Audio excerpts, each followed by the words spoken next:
Okay, another drone, another shot in the studio. It is better in low light, I can already tell. One thing is for sure, it's a great way to dry your hair. Oh. Sorry. Nino just tried to kill me. It's a 1-inch sensor camera. now, so you can see how much better it is in low light. We can just film the entire podcast like this. I think we should always just have a drone up there to film us. As long as it's not anamorphic, we have an issue. Well, you can crop it. This is Focus Check, the weekly CineTech podcast. Welcome to episode 82 of CineD Focus Check. Hi, Johnny. Hi, Nino. How are you? Did you recover from the show already, from IBC? You know how it is. We have kids at home. You never recover. You just move on. You just change gear. It's really... Actually, I felt a bit jet-lagged. And it's interesting because it's only Amsterdam and you are in Europe. But still, it's really like... It's the same time zone.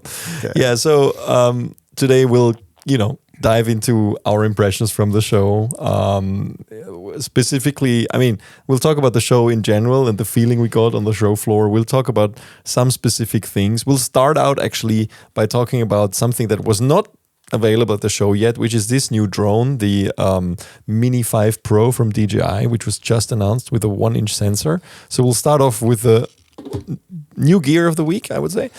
And then we'll dive into particularly, we shot 47 videos. 40, really? 47 videos? 47 videos. I think it's a new IBC record for us. Well, we haven't published all of them yet. We're probably halfway through. You mean unlike others? Unlike others. And we don't, we think it doesn't make sense. We just think our editors need the time to write also articles that are based on the videos. Well, the audience needs the time to digest. And the audience needs the time to digest, exactly. We don't publish more than 4 or 5 per day, which is enough. And so we have some content for the next 2 weeks, I guess. And that's how it is. Yeah, we think it makes sense. We always do it like this. And however, we will talk about some of the highlights we've published, I think, which is particularly the things we awarded our Best of Show awards to, and some additional things, I would say, sure. right? Sure. So just to go quickly mention what to expect in this episode, we'll dive into the FUJIFILM GFX ETERNA 55. They had a very nice launch event just before IBC, which Johnny and I attended, and we'll talk about that and the first footage from that camera. We'll talk about the Blackmagic ProDock for iPhone 17 Pro, and that is also based on a nice long interview we had with Blackmagic Design and some more insight on this device, which, by the way, is also so far by far the most popular video from the show. You can tell that a lot of people want something like this. And we also talk about ProRes RAW coming to Blackmagic DaVinci Resolve and also to Blackmagic cameras, which is interesting, and vice versa, which is a little bit kind of neglected in the past. They first announced this a year ago and showed a tech demo, and now it's becoming reality with Blackmagic RAW being available from, not internally of course, but to be recorded externally from Sony cameras, some Sony cameras. So it's going both ways with the ProRes things, and we'll dive into that.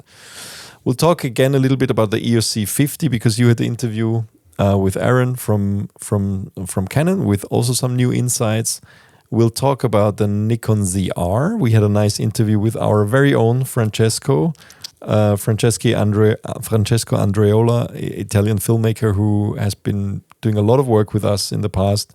He's a writer also for the site, and also very often actually was an editor-in-chief during trade shows. Not this time though, because he was there for Nikon and Red because of the ZR, and he was one of the few who would actually access to the camera beforehand. And I had a nice conversation with him about that experience, and we really talked about all the good and bad things about this camera. Then the Pixboom Spark. We met the team behind this camera, and also lovely people, really.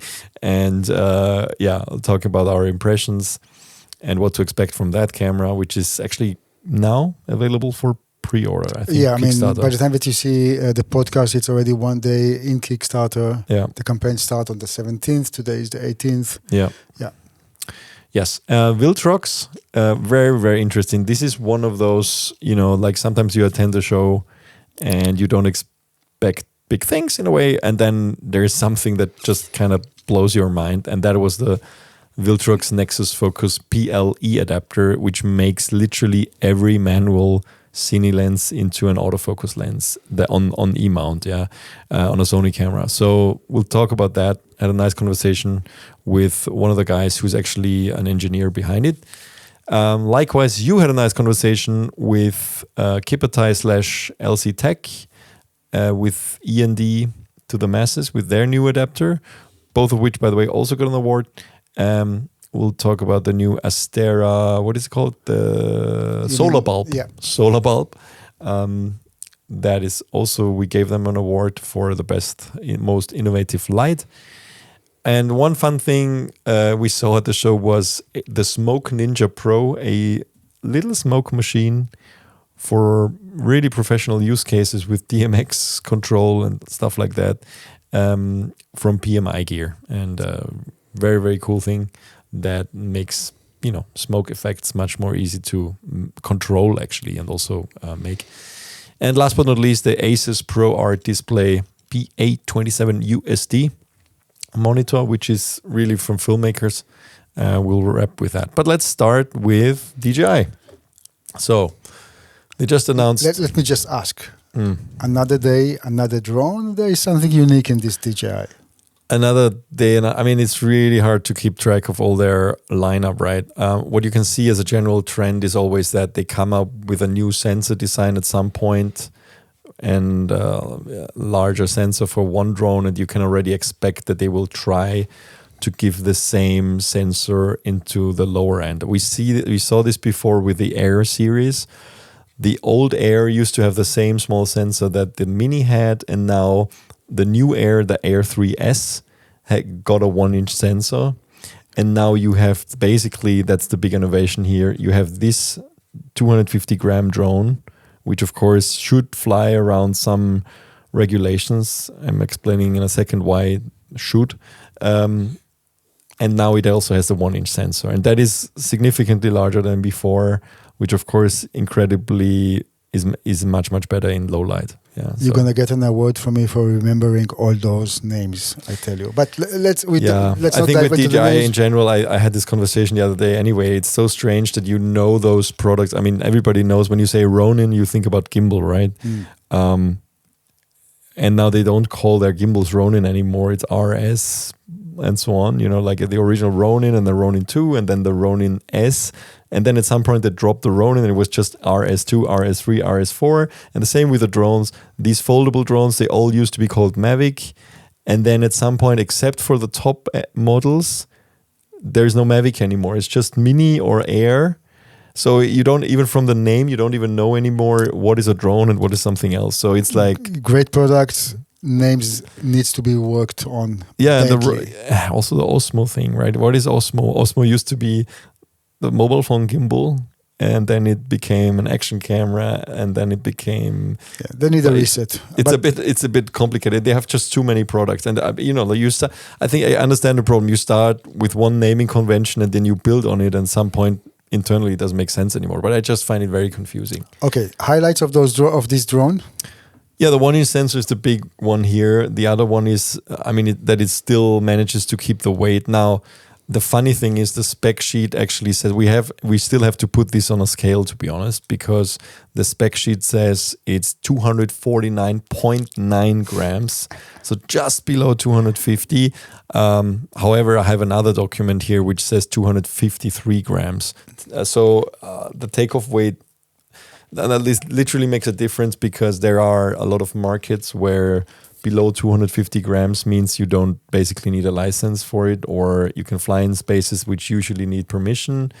Not true here in Austria, by the way, because as soon as something has a camera, it's already considered a drone, and we see more and more of markets doing the same thing. Of course. Makes sense. It's a bit of a, of course, it doesn't actually make much difference if something is 2 grams heavier, to be honest. And it always depends on how high does it go, how fast does it fly, on how severe the impact would be if it drops. That's the thing, right? And that's all measured in joule and whatnot. But Are we gonna review this drone? yeah, I'm gonna do a hands-on, I think. And the thing is, what's also very cool now, they really have omnidirectional obstacle sensing, which is, the irony of the Mini series always was in the past, like the original Mini and also the second one, I think, had no obstacle sensing or just forward. The original didn't have any. So you bought the most affordable drone from them, and you and it's marketed as a beginner drone, but it didn't have the least beginner protections. features. Because you literally could fly into anything unprotected. If you fly without lens guards, even worse. So I'm sure they understood the problem here, because the best obstacle sensing was simply only in the higher end Mavics. And now it's in every direction. You see those cameras in front, on the side, at the bottom. It's very smart positioning, actually, because they kind of saved themselves to put a camera here at the back, but there's a camera here, which is still enough angle on the side, which is kind of, also facing backwards. So there is still enough room to kind of cover the back here. It looks very nice. So that's a beginner's drone? So, yeah, just let me finish. And it also has LiDAR front facing now, which is big, because LiDAR means it can fly in basically darkness. To like in here, I mean, the opening shot of this podcast you saw, it's kind of, not bright in here, especially back there, and it could still know where it is with a LiDAR if it's front facing, like, of course, the cameras at some point don't make any sense. Yeah, of course, it's a beginner drone. I mean, I always find it funny, they call it beginner drone, but to be honest, it's not like they feel much different to fly. I mean, it doesn't really matter which drone of this, I call it quote unquote Mavic lineup, because it's the same design with those foldable arms. It's not like it feels so different to fly them. It's just with the big ones like the Mavic 4 Pro, for example, you can feel the weight in the air, because it will take even if you brake and you don't fly anymore, if you're fast, it just takes longer to stop. So, but other than that, the feeling is the same. And I think it's more down to the fact that you will need better, that your license might not cover a heavier drone. But in terms of learning to fly, it really doesn't make a difference. Do you know already which features it has to support us when we're doing some cinematic shots or video shots, something to write home about? Well, I think it has a normal D-Log M. Let me check if it has a normal D-Log. I mean, D-Log M we had before. Let me just quickly check. I mean, this literally... Yeah, it has D-Log M only, no D-Log, which is fine. It's a bit more contrasty. You have, of course, HLG. I'm more confident to go up with the ISO, of course, because of the larger sensor. We'll have to test how much. Now, low light flying with drones is always a bit of a, it's not that you do it that often, to be honest. I mean, of course, because there is... Also, again, in most markets, you're not allowed to fly in darkness because of obvious risks, and you need permission for that. So what you do is, what they market it as is like, shooting sunsets and stuff like that. So just be... the sunset drone. Yeah, from dusk to dawn, basically. I mean, if you fly just before dawn or just after dusk, it's basically still getting nice shots, and you will have less... noise, I guess. So, but it's a 1-inch CMOS, 50 megapixels. So also, if you're into photos, price. It has now also, I think 25 degree view. So you can do nice panoramas, which are even wider, I think. And pricing wise, let me check. We are here.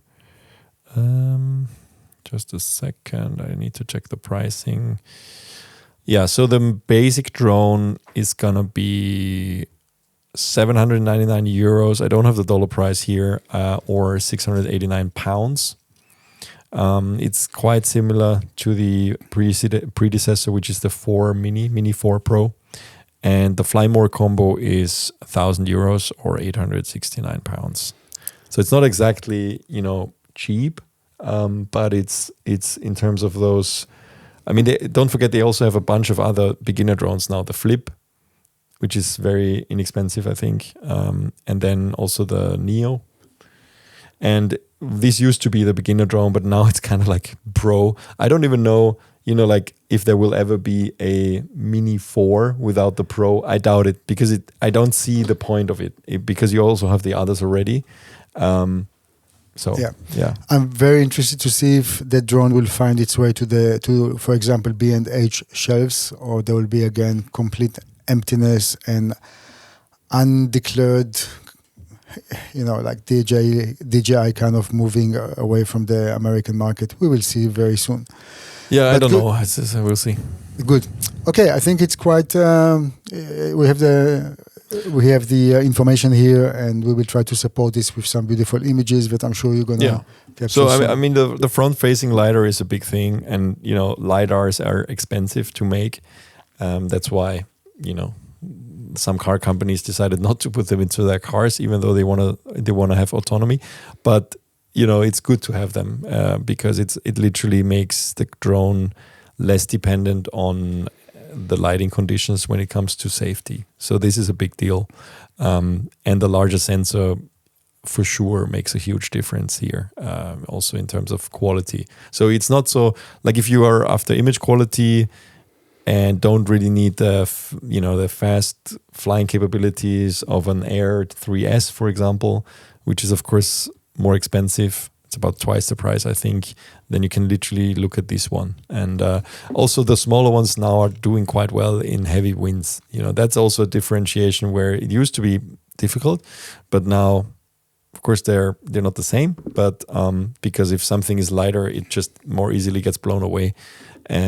But it does do a pretty good job in heavy winds. So yeah, good. Then let's move on to IBC stuff. So first, let's dive into the GFX ETERNA. Before we dive into any product, how was it at IBC for you? And what did you feel? I mean, we both stormed the show floor. We talked to so many people, from vendors to audience. I think we have a very concrete opinion about how it was, but I'm interested to hear you first. Yeah, I don't know how you felt, but I mean, we're almost like dinosaurs at IBC, right? I mean, we've been going for way too long.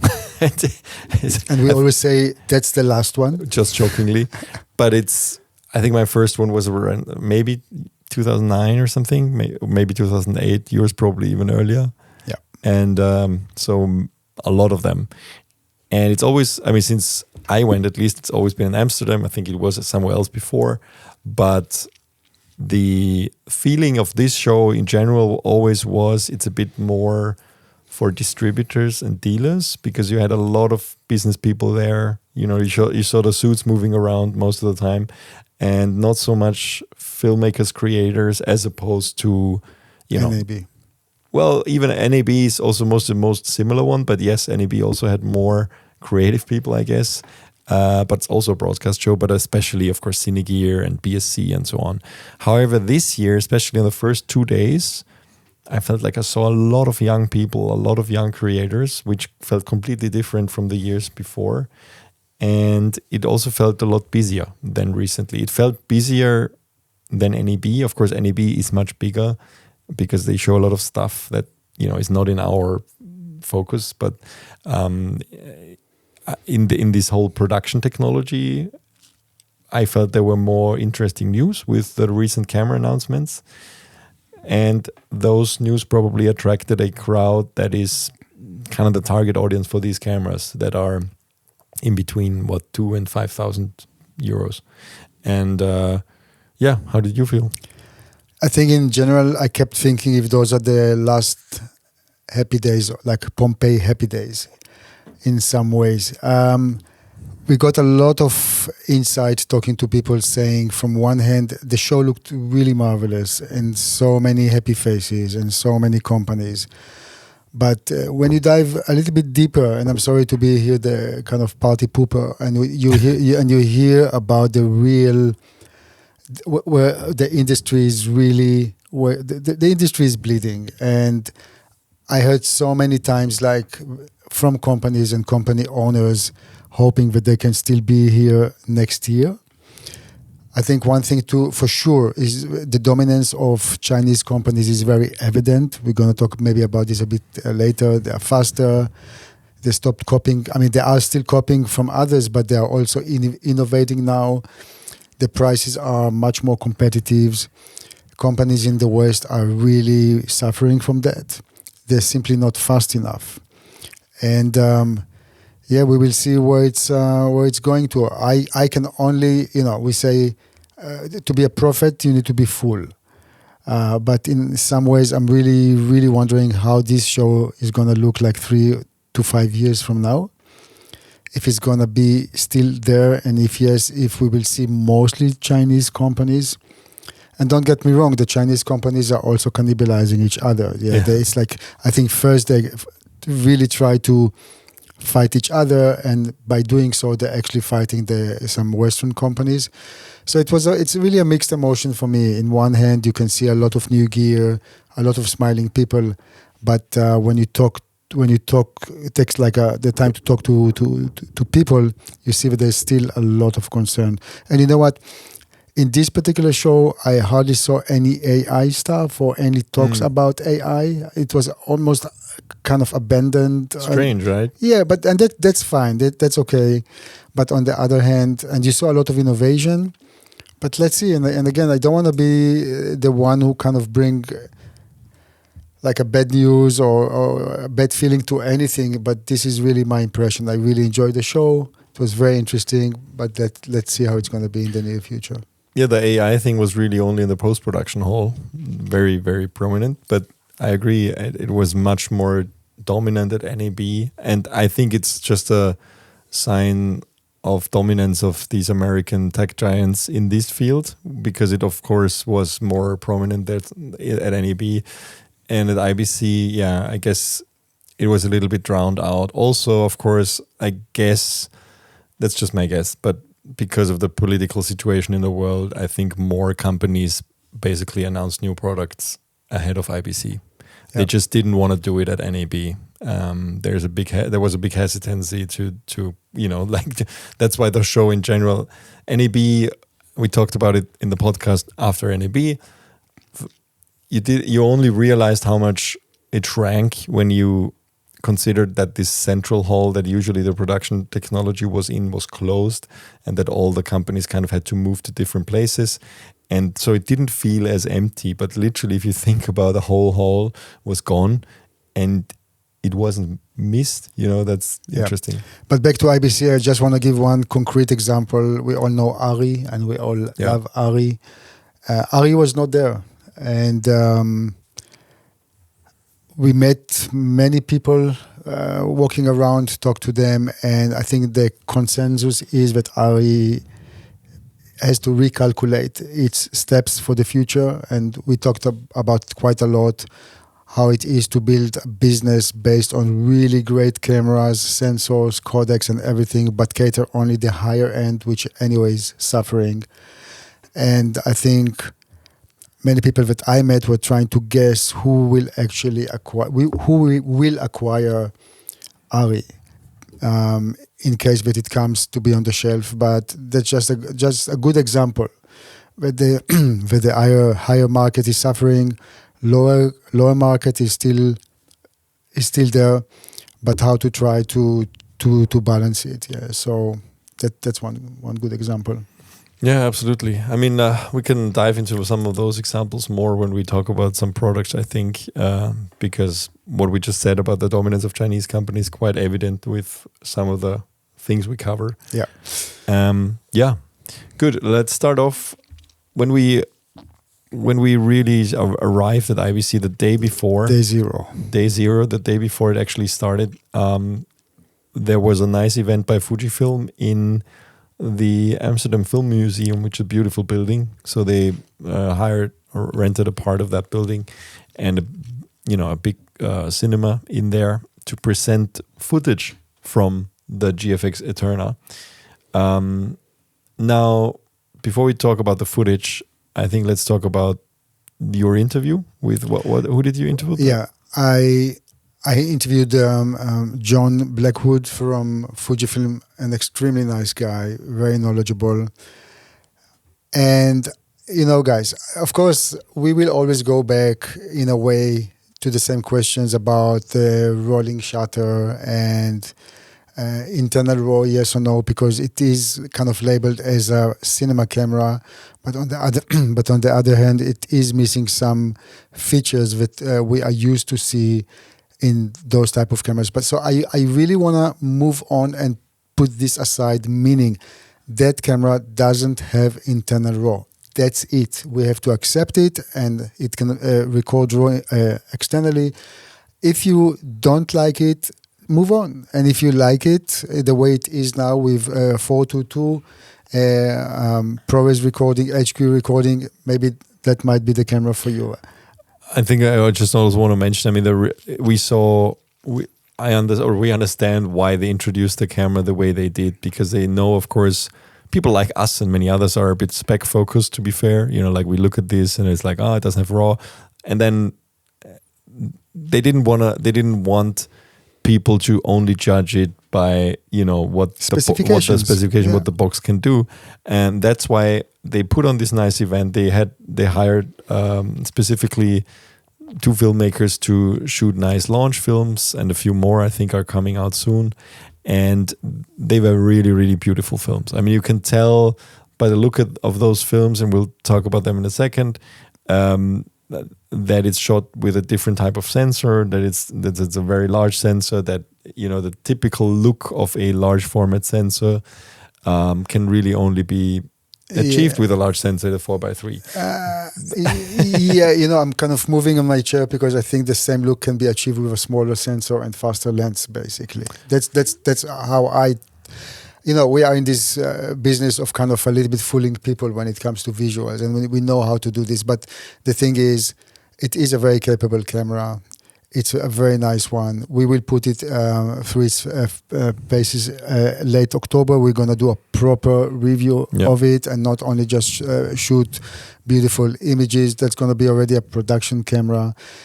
So we will be able to test it in our lab, although we can presume maybe the results will be similar to the GFX 102, because it's based on the same 102 megapixel sensor. But all in all, again, I want to move away from what it doesn't have and concentrate right now here on what it does have. And I think, first of all, it's a beautiful looking camera. It's very nice the way they did it. Of course, as far as I'm concerned, maybe it's lacking kind of a proper audio attachment. You always have to have the Tascam audio grip in order to have the whole thing. Right now it comes with a LCD screen that Fujifilm developed, but we know already, we saw some prototype of a proper EVF from the company. This EVF will be based on the GFX 102 screen, little LCD screen. And so they are listening, and they are bringing some more stuff. One of the things that we really like is the electronic ND filter that you can find in this camera. We saw how it works. It's rather smooth, and this will, of course, solve a lot of issues for those who don't like to work with external. It's a big deal. I mean, this is the first camera, except for the Sony FX9, FX6, F5. What was it? FS5. I think that's it. Oh, that has this. What else? Are you shaking your head? I think the FS5 hadn't. The FS5 is too early. I don't think the FS5 has one. But I thought the FS5 had it. No. Anyway. It was the FS6, the first one, but yeah. So just say just the 9. The 9 was the first. 9. Yeah. No, that's not true. I think the FS5 had it. Let me check. FS5 was the first one with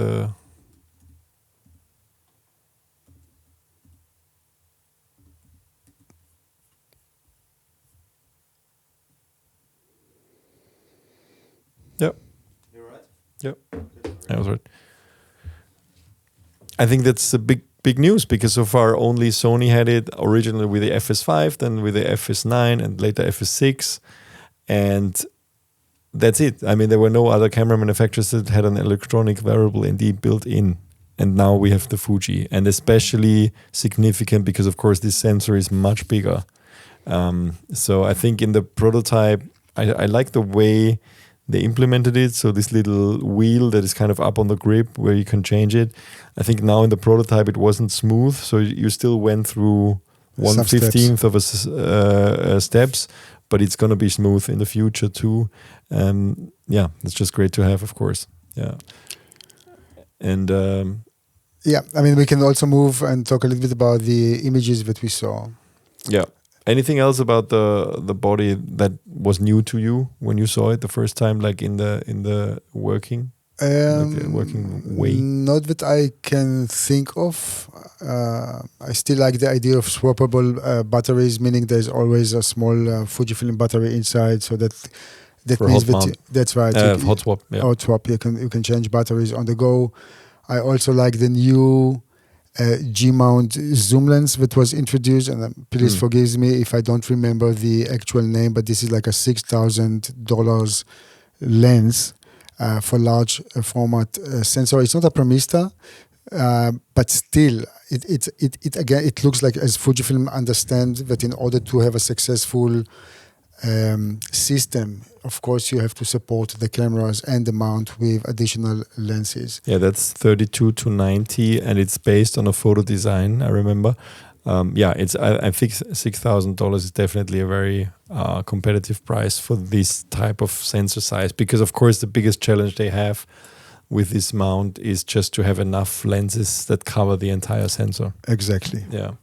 Yeah, let's dive into the footage a little bit. I mean, there was a beautiful film presented in the cinema there by Oren Sofer, DP, who you might know from, he's the DP of The Creator, which was this feature film, science fiction feature film that was shot on the Sony FX3. It's a $100 million film shot on a Sony FX3 that was very successful. And because they wanted a small, lightweight way of shooting with the camera. Now, we interviewed Oren. By the time you see this, the interview should hopefully also be online on our site with a separate article. And it was very interesting to hear from him how actually collaboration came about. So with Fujifilm in general, because of course he was doing the Sony thing first. So he shot behind the scenes photos on the set of The Creator with a GFX 100, and they saw this online, and then Fujifilm contacted him and asked him if he's interested in also looking at the ETERNA. So that's how this collaboration came about. Now, actually, what do you think about this film? I think the film is very nice. It's really a little story that he did together with his friend, the director.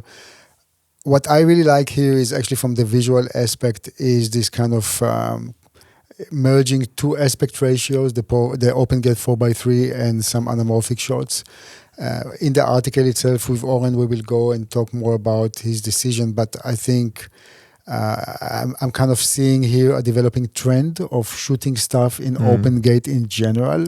With spherical lenses sometimes. With spherical lenses, yeah. So instead of shooting spherical and then kind of stretch it to fit like a 16:9 or 239. Crop it, yeah. Crop it, yeah. We will see here. And here it's a combination of 4:3 and I think 266 aspect ratio. So it's working very well. It's for this story, I think her memories, right, are anamorphic. That's right. So it's a kind of a present time versus memory, and each timeline has its own distinguished look. And all in all, a lot of handheld shots, and that's one of the things that we asked Oren about, the rolling shutter effect. Of course, we don't know what was left on the editing floor, but all in all, he said, what you see is what you get, and he didn't feel like that rolling shutter was, or a slow rolling shutter was limiting him in any of the handheld shots that he did. And there's a lot of handheld in this film, yeah. Yeah, so. A lot of it is with the Easy Rig, yeah, but still. But all in all, I think we can really say that in this, Fujifilm is really trying to say that they are a color company at the end. The look, the colors, that's what Fujifilm has been doing for ages, yeah. And I think it comes out very strong here when you see the beautiful colors and the lights that they managed to develop. And this is just also just to remind everybody again that by the time that the camera will be out in October, there will be also additional LUTs. So not only conversion LUTs, but if you work on the Fujifilm F-Log2 or F-Log2C, you will have LUTs to bring them to some of the Fujifilm simulations that you like, and so you will be able to keep the dynamic range, but also have the color that you like.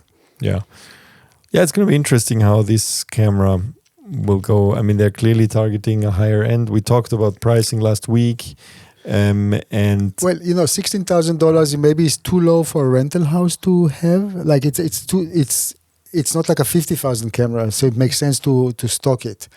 And maybe for end user, it's kind of maybe too expensive, but we will see. I'm very curious actually to see where that's going to take Fujifilm. And just one anecdote: when talking to Fujifilm and telling them, "Hey, how about making a smaller compact camera?" The answer was, "We do have one. That's the GFX 102." Yes.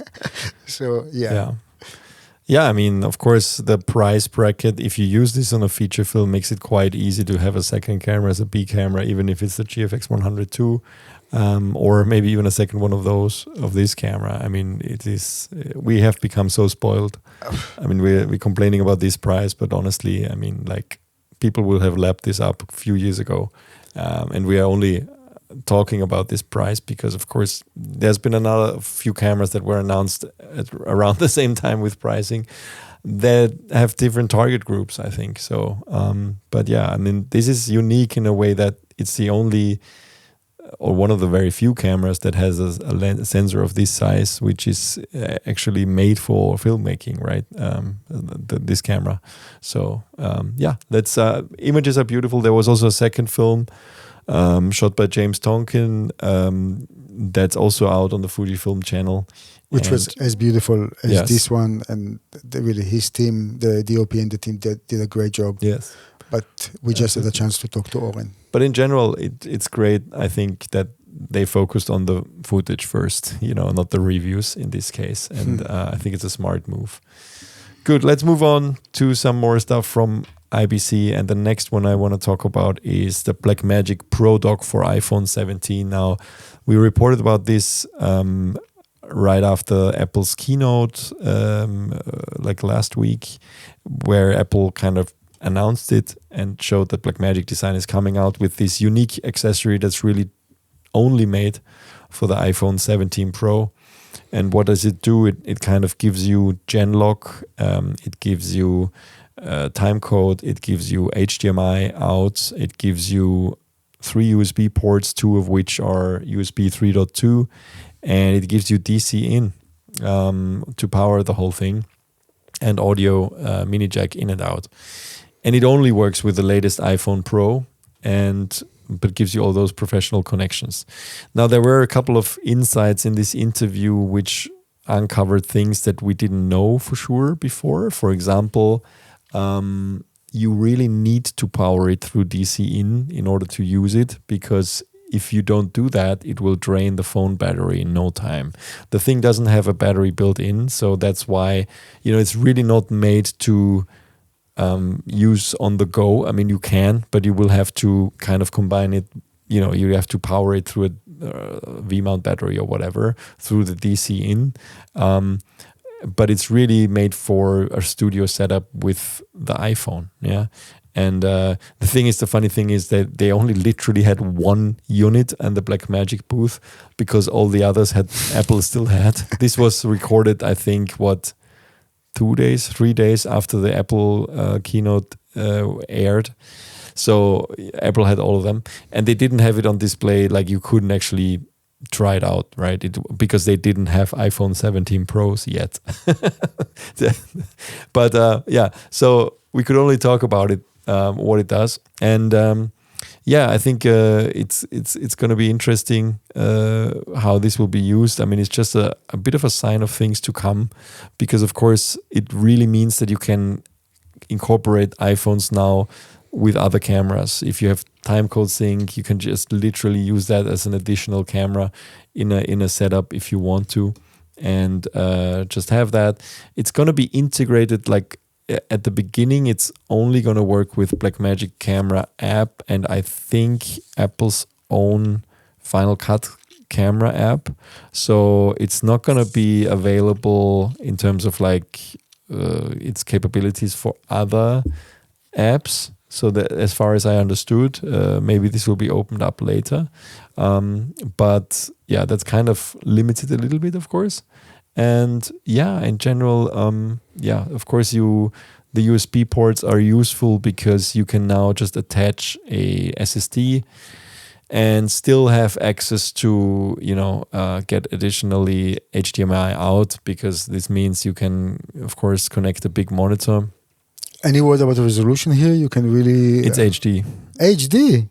Yeah, of course. Yeah, it's Okay. HD. I think there's a limit what you can do through USB-C. I mean, don't forget, everything is coming through. No, I mean through USB-C. I mean, we are out. But it's coming. All of the things that are connected here are connected to the iPhone only through one USB-C cable. So of course there's a limit here. But it's got. I think it's 1080 monitoring only. Okay. It's not a camera. It's like, no, but you're like, yeah, okay. Yeah, I don't think it's for. I remember he said 1080p. Audio input. So you can of course use. You can even connect XLR external units. Yeah, you can. If this gets powered from something else, if you need phantom power, of course, it's a different story. But it should be possible somehow with external power. And what else is there to say? There's mounting on top and bottom. I find the design a bit strange, to be honest. I mean, it's like, you see it here on this example image. It's mounted on a tripod like this, and then in between the device itself and the iPhone, you of course need another kind of like accessory, because the iPhone doesn't have any mounting points, so you need to put it in a cage. On the booth, they showed it with small rig cages. We asked them if they are if they will do any rigging. They said no, we're not interested in that. They do Blackmagic Design does very limited amount of rigging, right? I mean, they only have a couple base plates for their cameras, and that's it. But the necessary stuff. But they show off a lot of small rig equipment actually, also around their cameras, and one of them is also for iPhones. I think there's even a similar thing from small rig, but I can't remember exactly. Well, I think that is the small rig that you see here. This whole I'm thing. talking about the whole in-out stuff. From what I remember, they also introduced something.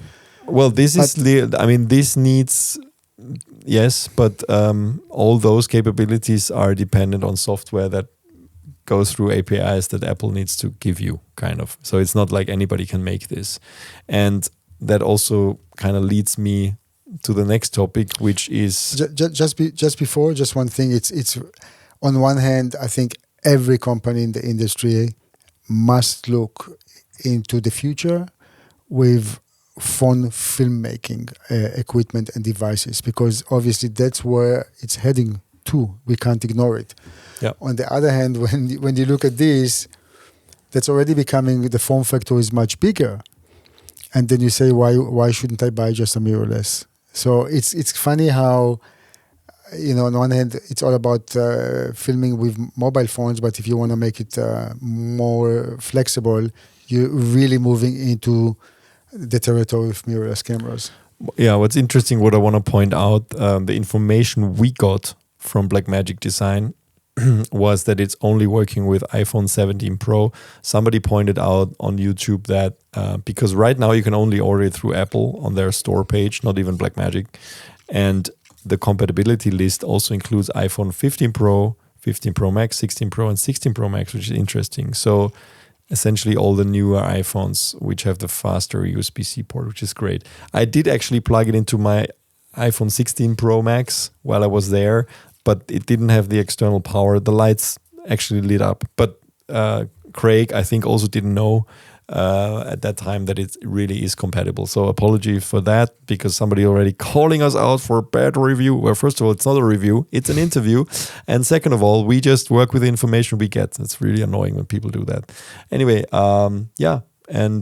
that's just interesting that it will also work with all of the ones that actually support, of course, Blackmagic camera and in general the Apple log recording. Good. Right. So let's move on actually and stick with Blackmagic design, and that is about ProRes RAW in DaVinci and Blackmagic devices, and Blackmagic RAW from Sony cameras. So, of course, we know that DaVinci Resolve with 20.2 was updated to finally support ProRes, which is really the big news here. Because it will have a lot of implications. Of course. It's kind of, like I heard that from a good source that I can't name, but I heard that there was a big hesitancy on Blackmagic side in the past to put ProRes RAW into DaVinci Resolve. And basically, you have seen Apple and Blackmagic Design work very closely together on a couple of projects over the last years. One of the major ones was the immersive Cine camera, the Ursa Cine Immersive, which we reported about many times before. Because Blackmagic, of course, first of all, announced this camera, which is really only targeted at shooting for the Vision Pro and nothing else. And secondly, also a whole workflow of how to deal with immersive footage in DaVinci Resolve, which is otherwise extremely complicated to do. And they only were able to do this by working closely with Apple. The second thing is Blackmagic Camera. We also know the companies worked closely together to enable what Blackmagic Camera, this free iOS and Android app, is capable of. And now this is kind of the next step, I guess.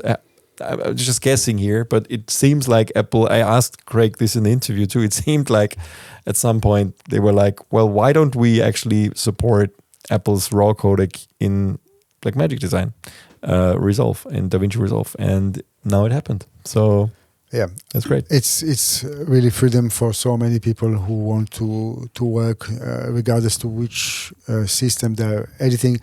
I can only predict that it will give DaVinci Resolve so many people will now try to edit on DaVinci Resolve, unlike before when they felt restricted.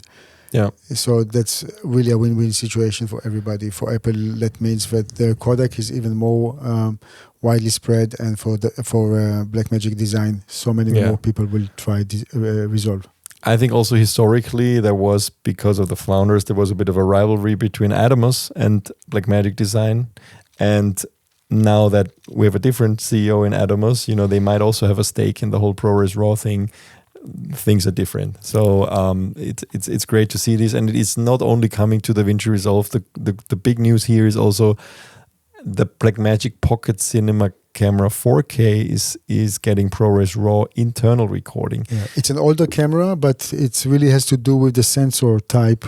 And we talked about this, and he said it will also come to other cameras. They just have to check for which cameras it will be capable of. Yes, the cameras that have the same sensor type will also probably get it.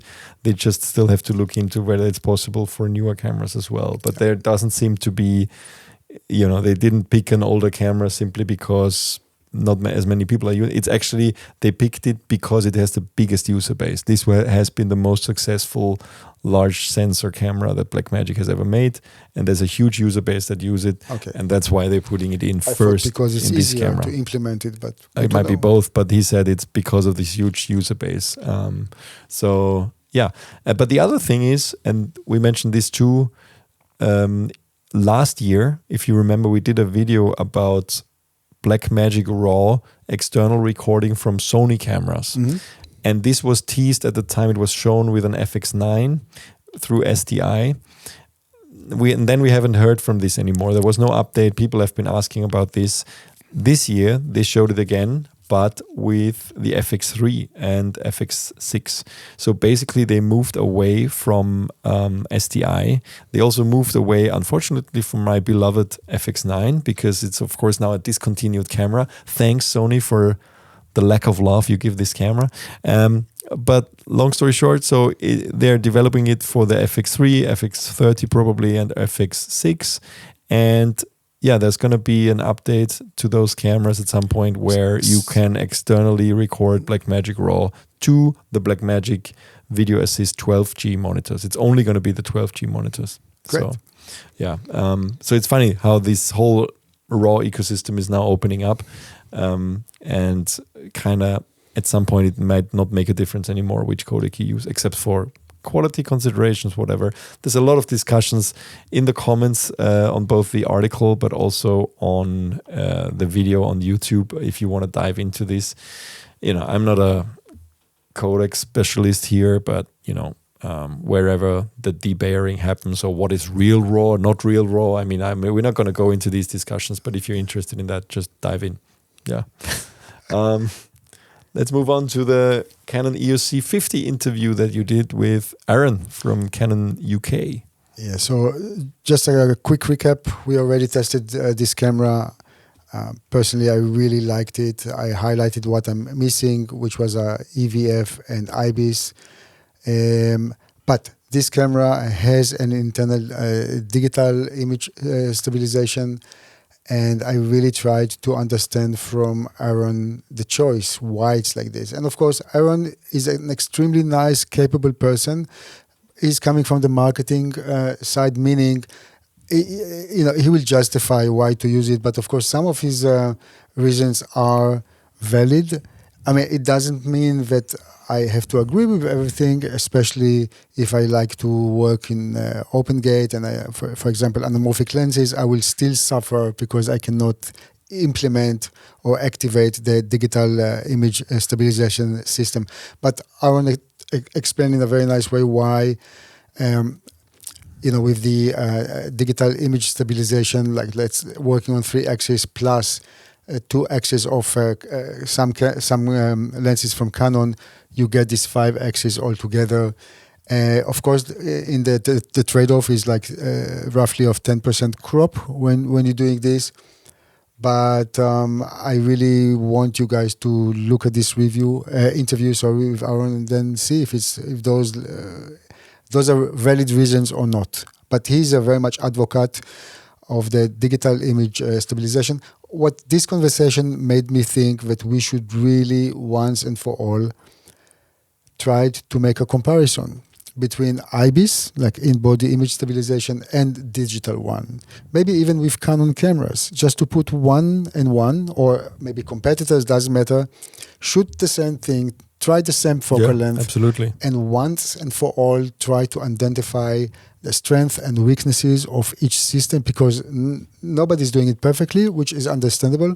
But maybe us and also you guys as shooters might be able to see what works best, and if it's really this debate really worth all the energy around it, and maybe it's just okay for what it is. Absolutely, I'd be happy to do this with you also. I'm absolutely 100% sure, maybe I'm wrong, but that the IBIS will work better, simply because I can't be 100% sure, because again, it depends very much on the shooting scenario. It's the shutter speed, yeah. It's basically, you cannot fool a 50th whatever shutter speed. If there is a bit of a low light, you will have motion blur, so even if there's electronic stabilizer. So let's shake hands here, and in case that what you said now, you have to take it back. Will you shave your hair? And no, I'll buy you a beer. A case of beer. A non-alcoholic. I don't care which one. Okay. But yeah, but that is going to be an interesting comparison, of course. But yeah, we should probably look at a camera that is very similar from a competitor, and then just do a side by side. I think it will be very interesting to put the FX3, because it has a IBIS in with the C50, EOS C50, just because they're targeting the same audience. And then switch off the lens stabilization, of course. Just the body.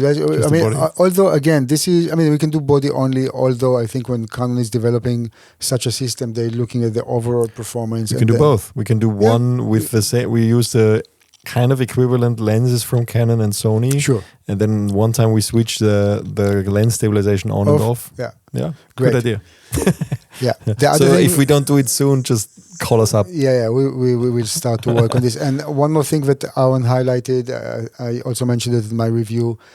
By the time that the camera is in the market, there will also be a set of LUTs, like what kind of a LUTs that were designed specifically for the EOS C50, and those will be not only conversion LUTs, but also kind of stylized LUTs.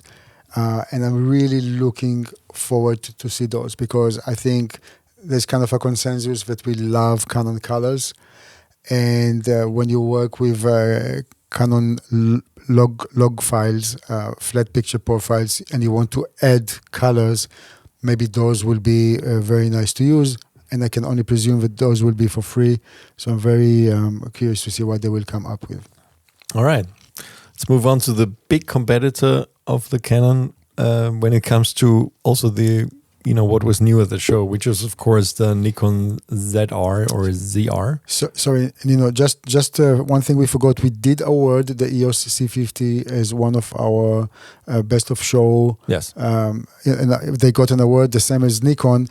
It's 2 cameras, but each one is really targeting a different audience. It's very important. The Canon seems to be more for maybe established creators or filmmakers, those that want to really understand anamorphic, want to work with open gate, love this feature, and more versatile in that sense. Exactly. And for the Nikon, this is more like a gateway camera, like gateway. Like a. I don't want to say a beginner's camera because it's not. Some of the features are very advanced, but because of the price starting point, maybe it will be easier for younger, less established creators to start with this camera, which is, by the way, a brilliant marketing move from Nikon. Yeah. Okay, let's talk about the Nikon.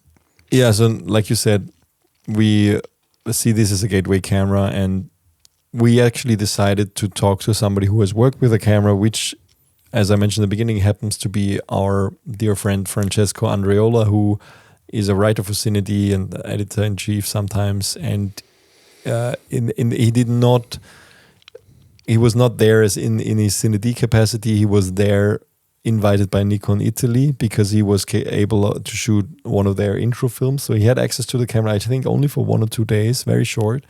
And he shared his honest opinions. And they actually picked him because Francesco is in that sense perfect, because he has been shooting with RED cameras for years. And also Nikon, because I think his father is also a photographer, so he always worked with both systems. So when Nikon took over RED, he was kind of one of the perfect people to judge, this. And he's this a very fusion. honest person. He's very honest, he's nice really guy. such a nice guy and very honest.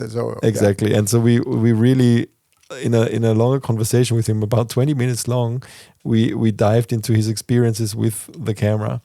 And the cool thing is, he was it's not like a typical show interview in that sense, because of course he was also sharing not only what he likes about the camera, but also what his concerns were. And so basically, what can we say about this camera? We've highlighted it last week. So basically the key USPs of that camera is basically that it has 3 different types of RAW internal. It has the N-Log, it has a new type of red code RAW. There's a whole lot of discussion going on online right now whether it's called the red code RAW NE Nikon edition. And these are, by the way, some stills, some clips from the launch film that he shot.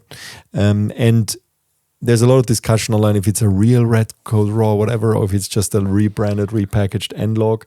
Now, we're not going to go into this discussion because it basically turned out if you change the ending of that footage, it will just open fine. The N-RAW, basically. With N-RAW, as N-RAW. But that doesn't mean that it is the same, because the colors are completely different. So it is a new type of RAW, which is kind of I would consider it like a light version of the red code RAW. Now, the thing is, and I heard this from him, but also from other filmmakers who have worked with the camera, one concern is that the RAW codecs that are available, and it's also ProRes RAW, of course, that's internal, are quite high bitrate. For example, with the ProRes RAW, it's only the HQ. You're not as flexible as with a RED camera, where you can literally set the different types of compression ratio. So any of those 3 is relatively high bitrate, which will eat up space quite fast. Okay. So that's one concern. But then you can move to H.265, no? You can, of course. But I'm just saying, if you want to shoot RAW, you're kind of stuck with high bitrate RAW. Okay. I also heard from, not so much from him, but from somebody else who's worked with a camera, that the H.265, H.264 is a bit not so great in terms of image quality from this camera. Hopefully this is something they can enhanced later on. Also, it will always have noise reduction applied. I mean, those are all things that we will look at when we do our lab test. I'm sure this lab test will take a while because of the different RAWs that are available. So it seems like there's always heavy noise reduction applied in H.265, H.264, and the only way to circumvent it is shooting any of the RAW codecs. So now he liked a lot of things about it when he was shooting with it. He loved the big screen. He also said that it's so much easier. I mean, it doesn't sound like much when it's like 4-inch versus 3.2-inch, but at a size that small, 1 inch is a huge difference. I think it's almost twice the real estate on the screen like that. And he liked it. The lack of the viewfinder is a problem, particularly because the screen only has 1,000 nits. He struggled with that. So 1,000 nits in bright daylight is problematic. So you will need to use a sun hood. He said the positioning of the battery and of the memory cards was, of course, a concern, that you have to open this flap at the bottom to swap memory cards. It's not the end of the world, but it is a feature kind of that we have been known more from beginner cameras. I mean, if you think back to cameras like a Sony NEX5N or something like that, all of those kind of beginner, even from Nikon, the Coolpix stuff, they have it at this position. I guess you have to move the tripod plate every time that you want to do this. Yeah, I mean, if you have that problem, you will also have to move it for the battery, right? So it's kind of and also the lack of a second. I mean, there is a second pin, but it's to the side. It's not in front, so it is also not great. And you don't have any mounting points on the camera like on the Sony FX line, and this is supposed to compete C50, with or the C50.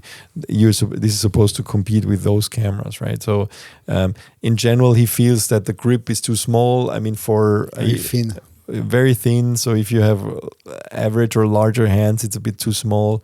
I also find it a bit awkward to hold.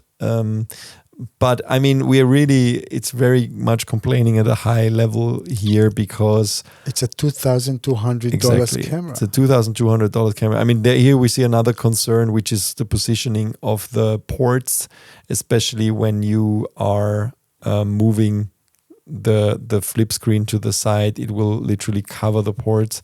So if you use, for example, external audio or the HDMI out, which is unfortunately only micro HDMI micro, it's not great because it will cover it. However, the whole camera was designed that you don't actually, which I understand, you don't actually need an external monitor. You have a larger monitor. Yeah, but if I want an EVF, if you want an EVF, yes. But if you probably, it doesn't make so much sense to attach a 5-inch monitor, for example, to this. The difference between 4 and 5-inch, I think, is less noticeable than between the 3-inch and 4-inch.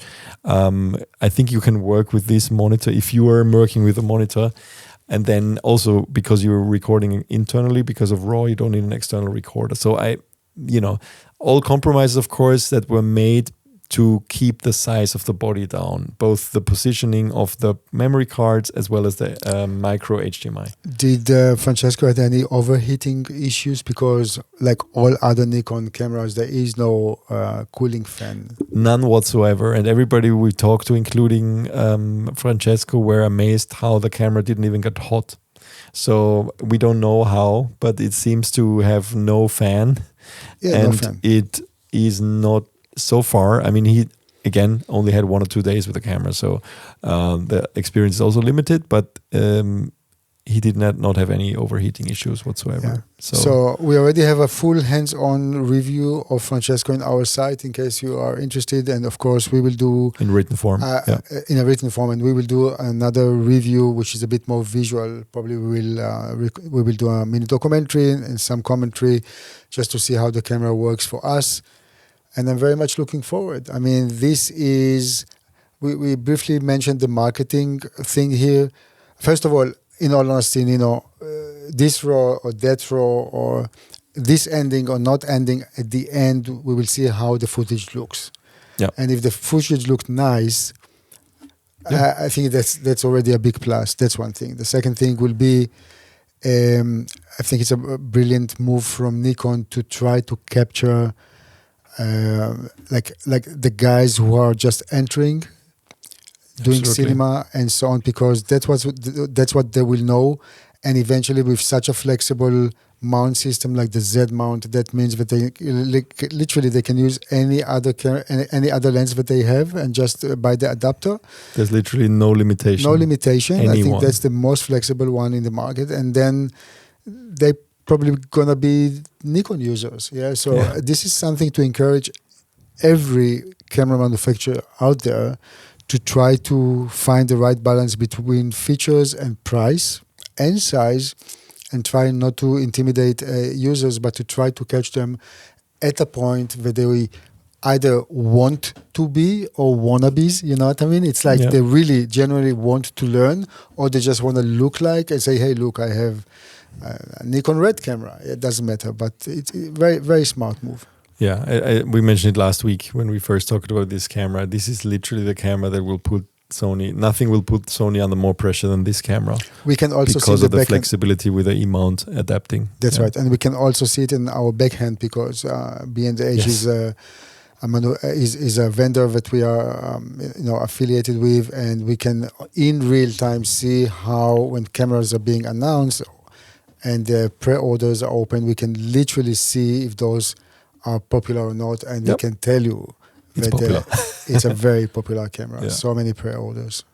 All right, let's move on from the Nikon ZR to the Pixboom Spark. And I think that's the time when we can mention the first time how impressed we were with creative teams from China. I think there was such an energy, especially we met the people for the first time behind this camera, and we were all amazed how young and motivated this team is, right? They all seem to be in their 20s. Yeah, I don't know about ages. It's not so easy to think about ages. But I'm just saying that in general, we've seen already, of course, very motivated teams, but that team in particular was extremely motivated. They really understand and feel that they're doing something unique here. Yes, we know there were other companies tempted to do high-speed cameras. Freefly is a good example, but this is on a completely different magnitude here. We do have a prototype of a camera with us. Actually, while we're talking to you, it's already in India. It's flying to India right now. Yeah, well, by the time you see the podcast online, it's in India. Gunther is chasing butterflies, and since this is an early version of the camera, we really, finger crossed that you're gonna film what you want there. We had a discussion yesterday when he picked it up. It's like it doesn't have end trigger recording. Yeah. So this camera is not limited like basically all other high speed cameras out there in terms of like how long you can record. There's no buffer. Except for the full size of the, I think 2.5 terabyte 2.4 SSD. Yeah. But it already had the entry. It had already, but obviously because when you do firmware exactly. So it had some. They had it already, and then it's affected something else. So they removed it, and I'm sure they will bring it again at some point. So if worst comes to worst, we will have a little pre-review look with a lot of stills of butterflies. If you shoot butterflies that are not moving, and then you just wait for too long. I mean, it's 1,000 frames per second in DNG. I think it is some different format in 4K. In 2K, it's even 1,200 frames per second. Yeah, but you still, even though it's 2.4 terabytes, you will fill up this card pretty fast. And we only got one SSD, so it's going to be interesting how he manages. But just about the camera, this is a Super 35 BSI, like back illuminated sensor, global shutter, and we're able to confirm that this is not a Sony sensor, which is of course very interesting to know. It can also shoot 24p normally, so maybe it's an all-in-one camera in some ways. The design is really beautiful and it's very small. Company is rating it as 13. They're saying there are like 13 stops of dynamic range. We will at some point, of course, we'll try to measure it here in our lab. But I really wonder if it's a beginning of something. Yeah, and for the price, I think it's 7,000. Where is this now? The camera is actually now in Kickstarter for early bird price of 7,499. That's right. Yeah. And the one thing I want to just highlight, because we talked about the team at the beginning, the interesting thing, the guy you interviewed, Dr. Huang, who is the CTO, he wrote his master's thesis, his PhD thesis actually, on high-speed cinematography. Yeah. And he shared that, that was of course really scientific and about 20,000, 50,000 frames on a tiny sensor or whatever. And then that's one of the ways this company started. They realized that you can probably do this with a larger sensor and just really implement what he researched as his PhD thesis. He is very, the whole team is very young. I just have so much respect for them. And they just took this idea and decided to make something like this. And I'm also just amazed by both product design and also the graphic design of this. They came out of nowhere. And if they told ourselves, sometimes they have the feeling that some other Chinese companies, especially in the past, we know what a long way they've come over the last 10, 15 years when you look back in terms of design, language, all of that. And now they literally produce a product that looks like something from Apple with a marketing to match. And I'm just amazed, how long they've come in such a short time. Yeah. And it works. It's not just a vaporware, right? It's not a Kickstarter where we see a working camera, we got a working camera. It's working, and it will work even better by the time that the camera is out. And that's why next to the Canon EOS C50 and the Nikon ZR, we decided to award this camera for innovation. This specific niche of high-speed cameras have been abandoned for too long. And again, Freefly, with all the respect, I'm kind of excluding them for a second. And we were always wondering and talking, how come nobody is doing such cameras? This is almost like a gold mine. Everybody loves slow motion. Life in slow motion is so beautiful. And there's a whole, you can imagine from military to nature to whatever, there will be so many ways to work with this camera. The high-speed company that everybody knows is, of course, Vision Research with the Phantom Flex. Now, this camera, the Phantom Flex 4K, came out in 2013. It's already 12 years. And they abandoned the cinema market. They got out of it. If you look on the Vision Research website, you see that they're only about scientific cameras now. They, for some reason, got out of it. I remember many years ago, we actually did a video on one of their booths at a trade show. You slapped me in the face in slow motion. There's a video somewhere on the internet, which was, when they were still in it. I wasn't even aware. Somebody told me a couple months ago that they exited that market. Hadn't even thought about it, but they didn't do it anymore. I'm surprised that you still remember that I punched you. It still hurts. It still hurts after all those years. Yeah. Yeah, but it's... It's absolutely agree. It seems like something that's very hard to do. They have amazing engineers, but for some reason nobody else did it before. And of course, again, like with any high-speed camera, you will need a lot of light. Literally, there's no such thing as too much light with such a camera. I will look forward to talking to Gunther about this, but even having a butterfly in the shade will be too dark. Bright sunshine is the light you want to have in the studio. You just need to blast 4 HMIs at something to get exposure usually. Yeah. And we saw this also in this demo shot that they shot with Johnny and me, which was just a fun little thing that there was a lot of light there, and you can tell that it's not enough. There was not a lot. This is even great after grading, right?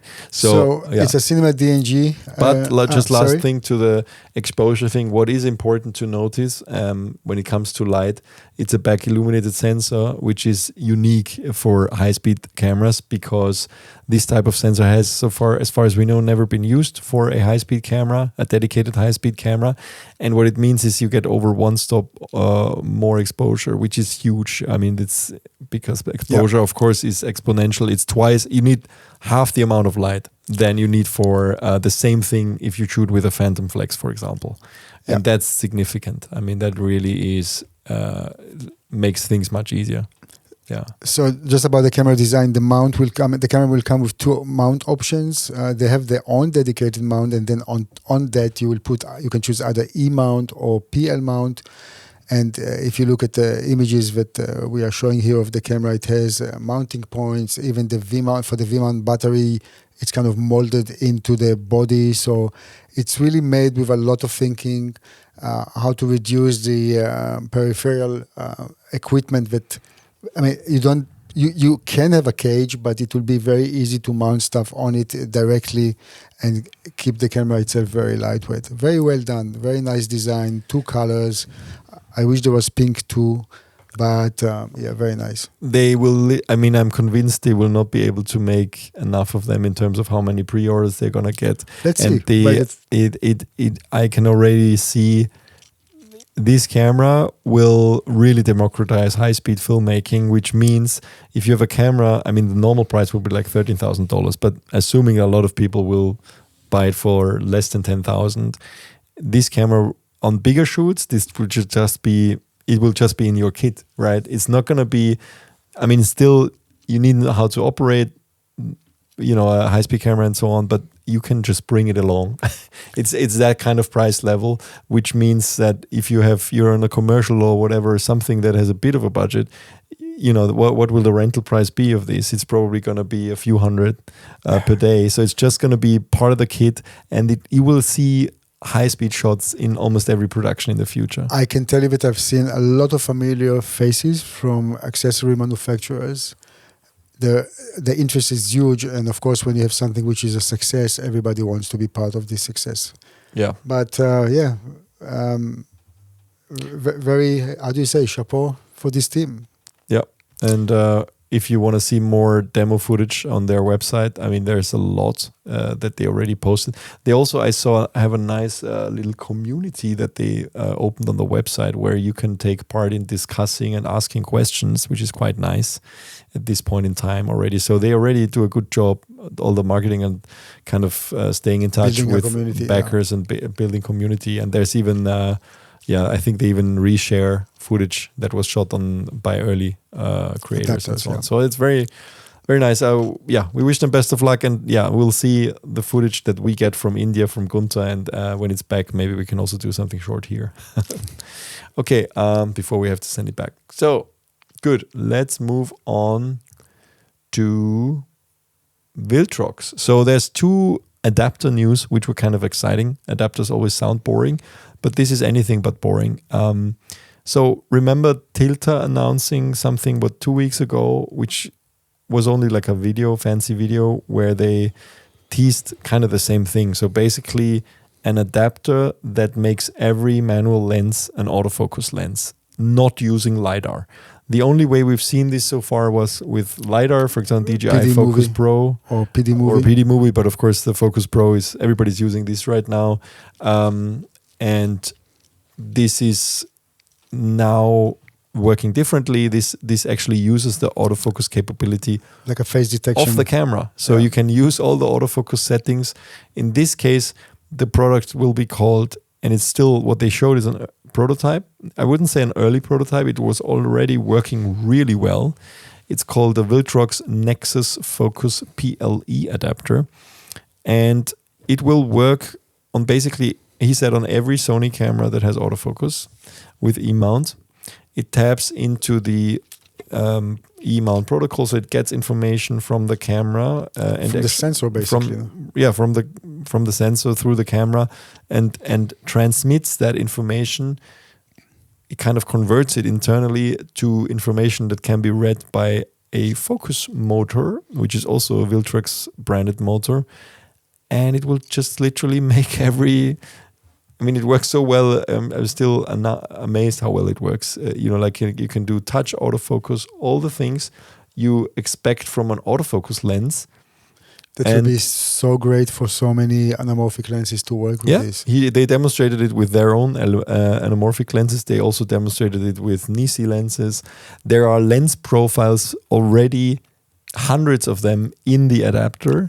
I think we did probably not mention it because I only realized asking this question after the interview, but I included it in the article. So it's interesting. Yeah, it's you can of course calibrate every lens.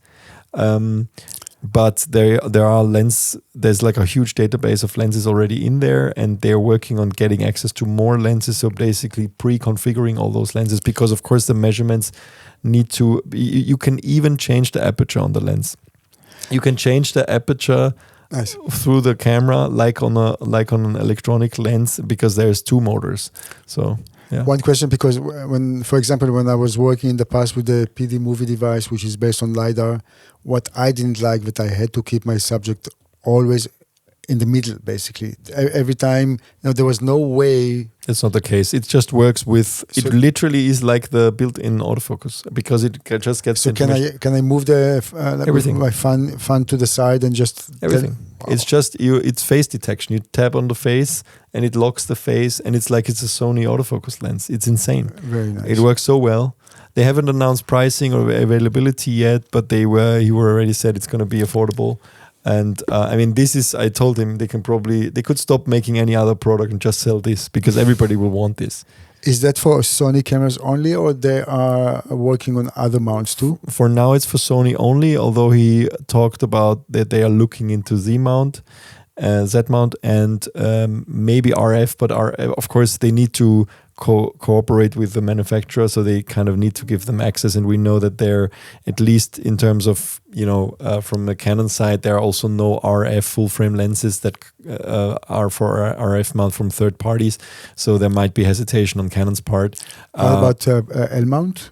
L-mount also, yeah. Also, yeah. So that's being worked on. So this is demo footage. I mean, you see what I filmed, and I had eye tracking, and this is the recorded file. That's really It's insane. really that's with a good. manual lens. Yeah? Fully manual. It's a bit slow, but that's only a prototype. Yeah, but it might have been the autofocus setting. He came too close to the camera actually for the minimum focus distance, but it's really, really good. I even tried changing just the normal autofocus sensitivity and all that stuff that you're used to when you use a native lens. And it worked, yeah. I mean, this is really amazing. Great and idea. it kind of, the interesting thing, now we see more and more lens manufacturers coming out with autofocus cinema lenses like Sigma. It's like going both ways, huh? We gave Sigma also an award for, because they now brought to market these two cinema zoom lenses with proper autofocus. So you can just switch on the autofocus, and there are motors inside the lens, which you actually don't notice once you switch it off. Motors are still working, but it feels pretty direct, and it just switches on. It works perfectly also.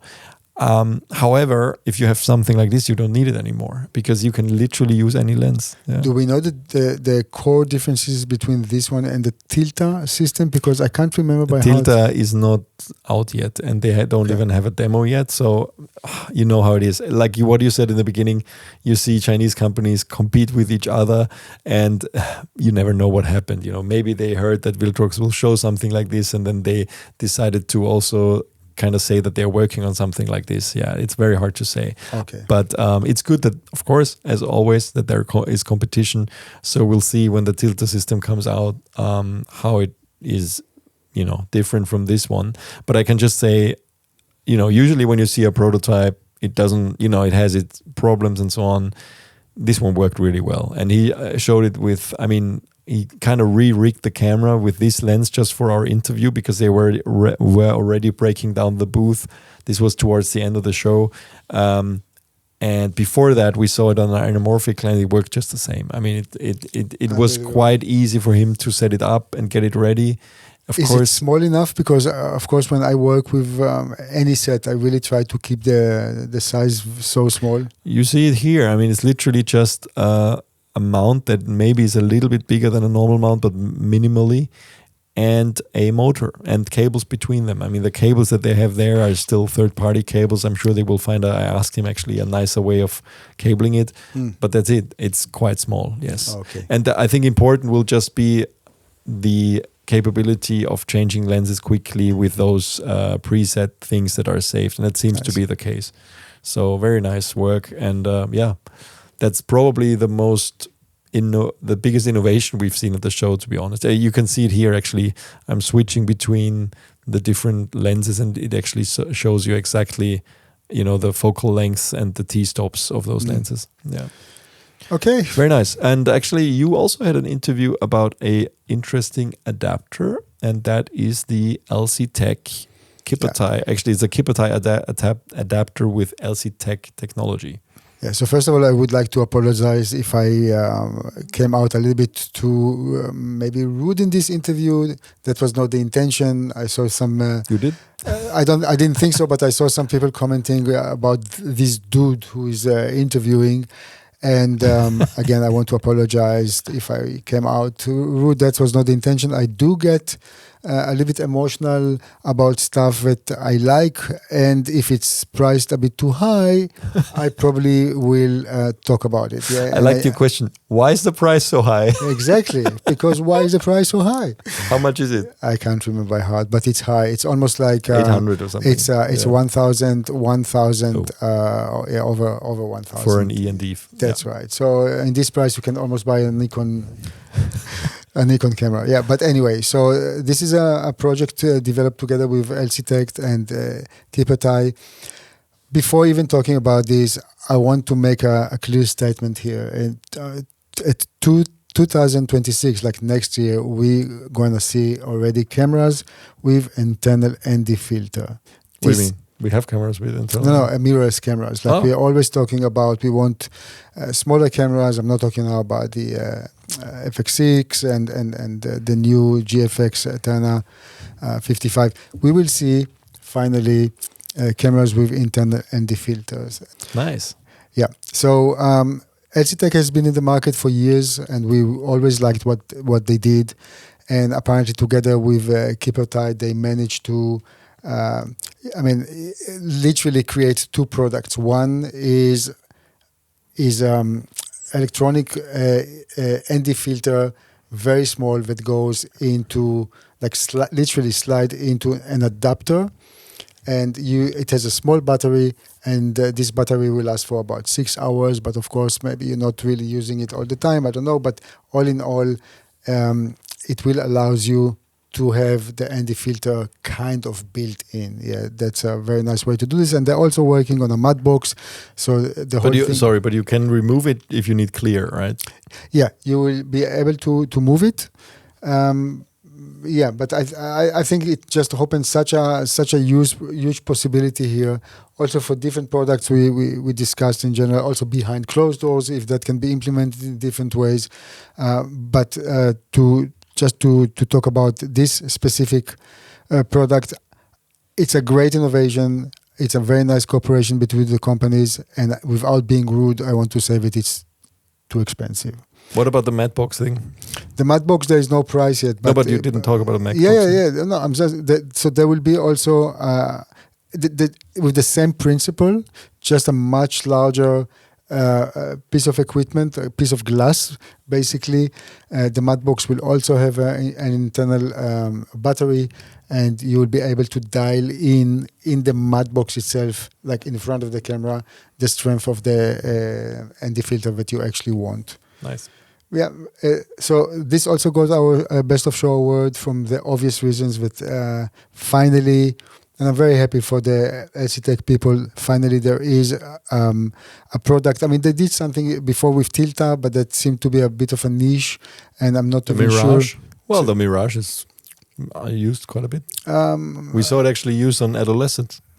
This was the ND filter that I can't remember the price and how much it was used. In any case, I'm very happy to see LC-Tec moving forward, cooperating with third-party companies, and let's see what the future brings. Well, I like the openness. I mean, it kind of opens up the whole thing. Of course, we see it already showing up. We see already other cameras than Sony with the same capability. As we mentioned before, we don't know who made it, but LC-Tec seems to be open to collaborate with other companies, so it's nice to see this kind of becoming the norm. Well, they have to, because this is literally taking the product or the idea from the lab into the field. Yeah, but really building it into cameras is, of course, the ultimate step here. Sure, and if you're interested just to see how the technology works, just head to our article and video. I think it's quite clear and it's very nice. Yeah. Good. Let's move on to Astera. So we had a couple of nominees in the category for best light innovation, and we decided to give it to a small light.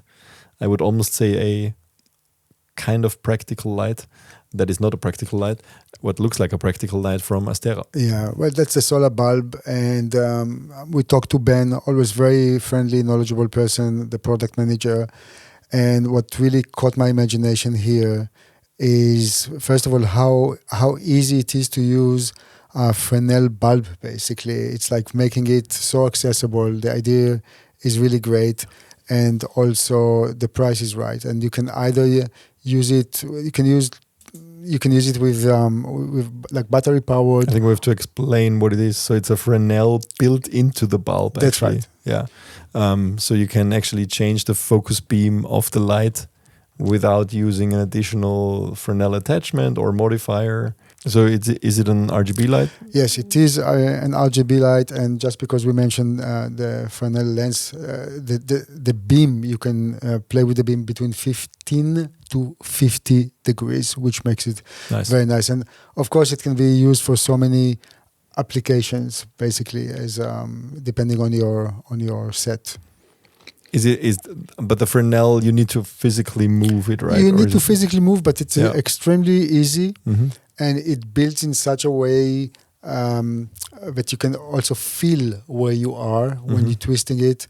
So you don't really always have to look at it, depending on the lighting condition. And there are also some third-party accessories for it if you want to, like a barn doors and so on. And I think it's a well-thought product. I really wonder if we can have 2 or 3 of those in the kit. It's very small. It's not expensive, and also to use it for other applications, like more like for interviews and so on, and not only use it as a let's call it beauty light, because obviously the zooming the lens inside as a Fresnel has a lot of applications. Yeah. Okay. Yeah. I mean, it's a different approach than a normal bulb, of course, because it always, being a Fresnel, it always just pushes out light at the front, and it doesn't give you this ambient light like a typical bulb would do. But just having a tiny Fresnel is something it's very nice, that's and quite rare, actually. That's right. And that can come either as a single light, or they have also a 8 kit with a power station, accessories, and the case, and so on. So if you're interested, just watch our interview, and of course on the website you have much more about what this product can do. But I really liked it. I mean, for my type of work, a lot of documentaries, this is exactly the thing that you want.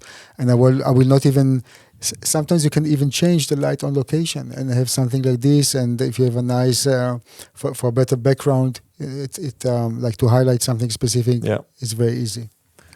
Cool.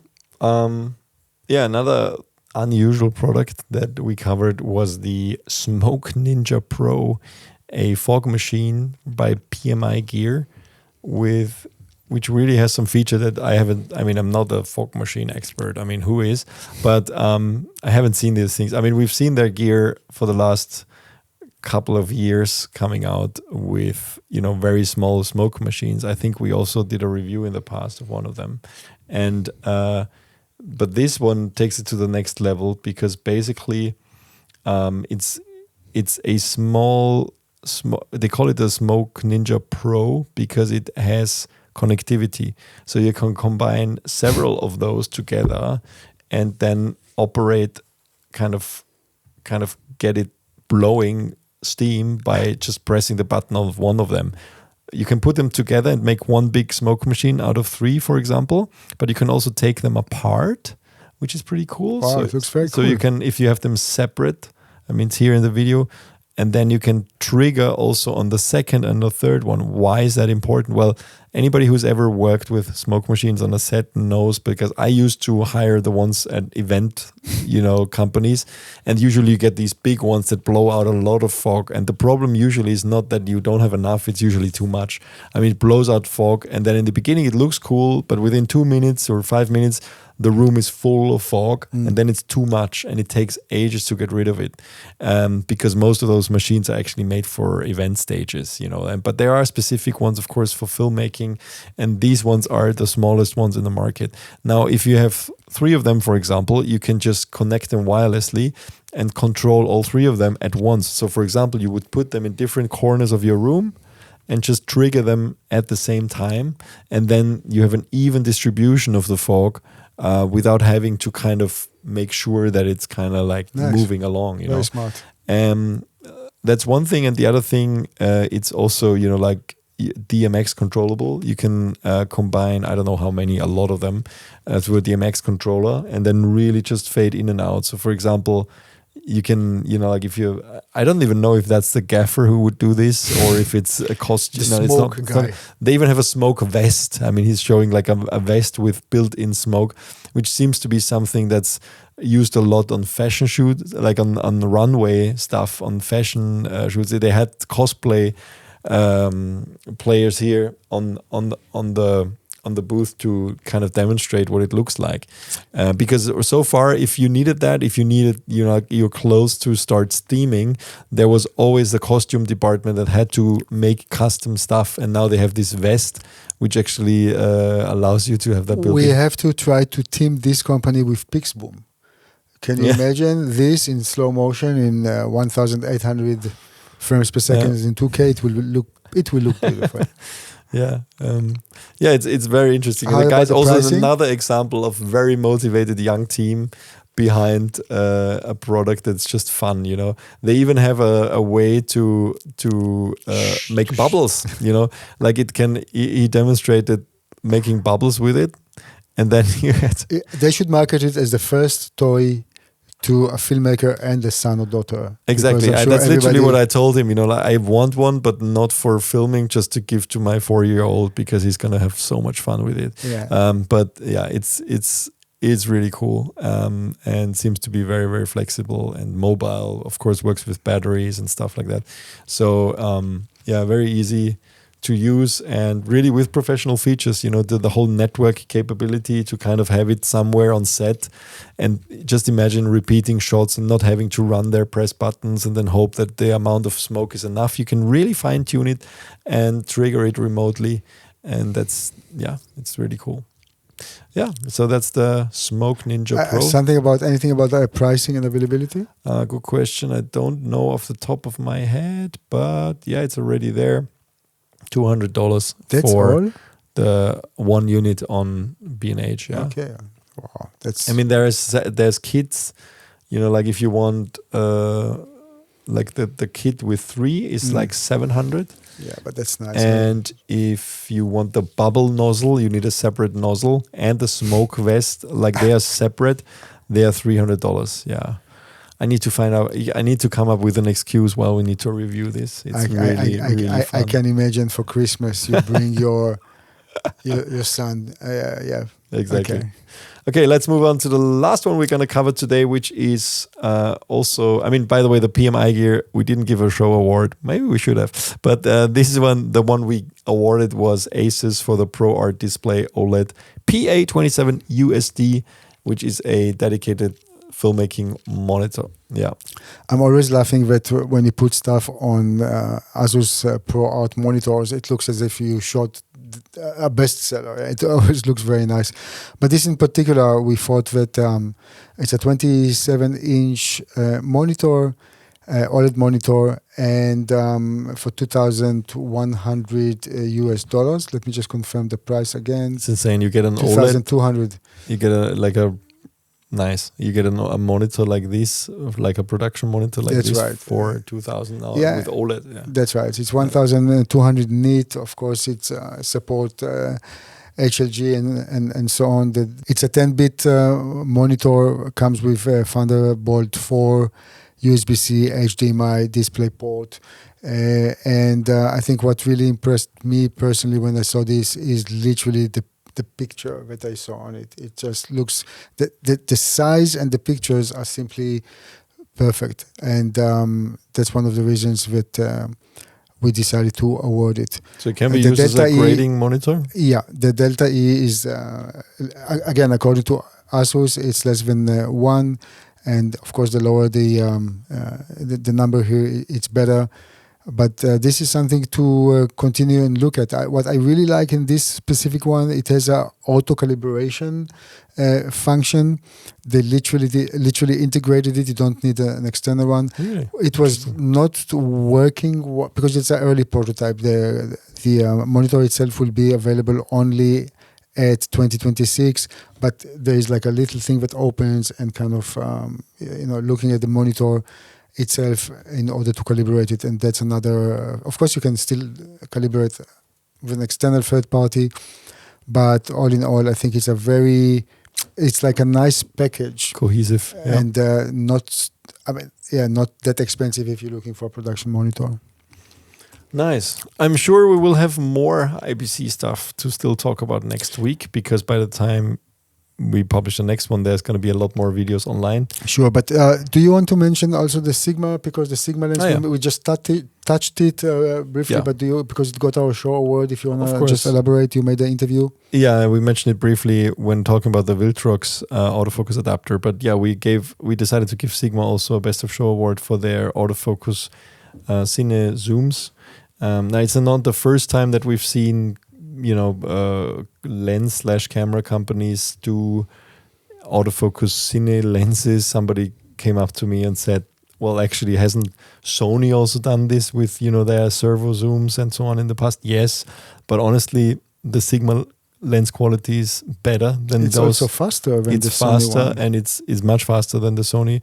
And this was the first time I touched a cine zoom lens which felt like a manual zoom lens entirely, like not a fly-by-wire. Exactly. It doesn't matter if you change focus or aperture or whatever, but especially the focus is usually, when you switch off the autofocus and you do manual, quote unquote manual, there's still a motor inside moving around. And with this lens, you don't feel it.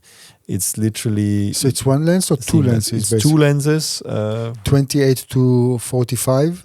And this one is T2. And then there's another one which is 28 to 105, which is T3. Yeah, the first one, the wider one we've seen already on prototype a year ago, which is great.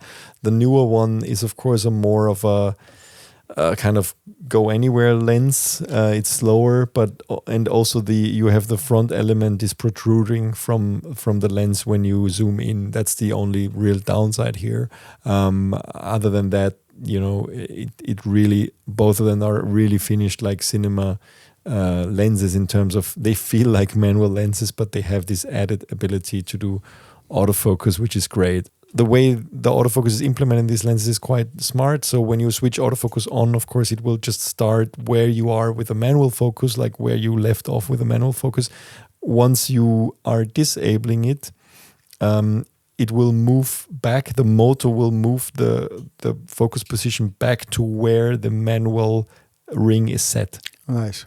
And that, I think, is kind of the crucial way of doing this, because we've seen other implementations of companies who've tried doing that and it didn't make any sense for me.